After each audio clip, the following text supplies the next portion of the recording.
హైకోర్టులో కేటీఆర్ గారికి ఈనాటి తీర్పు ఓ చెంపపెట్టు లాంటిది, చుక్కెదిరినటువంటి సందర్భం. మా సిరిసిల్లలో మాట్లాడుతూ ఓ లొట్టె పీసు కేసు పెట్టుకుంటారు, ఏం చేసుకుంటారో చేసుకోపోమన్న ఈ పెద్ద మనిషి క్వాష్ కోసం పోయినట్టు సందర్భం. బీఆర్ఎస్ పార్టీకి కేటీఆర్ గారి జైలు బయలు పట్టుకున్నది. రాజకీయ కక్ష సాధింపు ధోరణి చేస్తున్నారని చెప్పనే మాట్లాడుతున్నారు. కేటీఆర్ మాట్లాడే మాటలు అన్నీ కూడా అవినీతి అక్రమాల నుంచి తప్పించుకోవడానికి, ప్రజలను డైవర్షన్ చేసేటువంటి కార్యక్రమాలు చేస్తూనే మేము డైవర్షన్ రాజకీయాలు చేస్తున్నామంటున్నారు. హరీష్ రావు గారు కూడా రాజకీయ కక్ష సాధింపు అని పెద్ద పెద్ద మాటలు మాట్లాడుతున్నారు.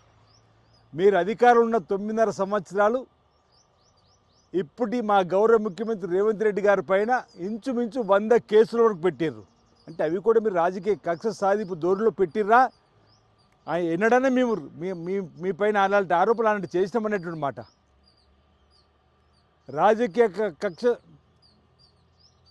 రాజకీయ కక్ష సాధింపు చేసింది మీరు.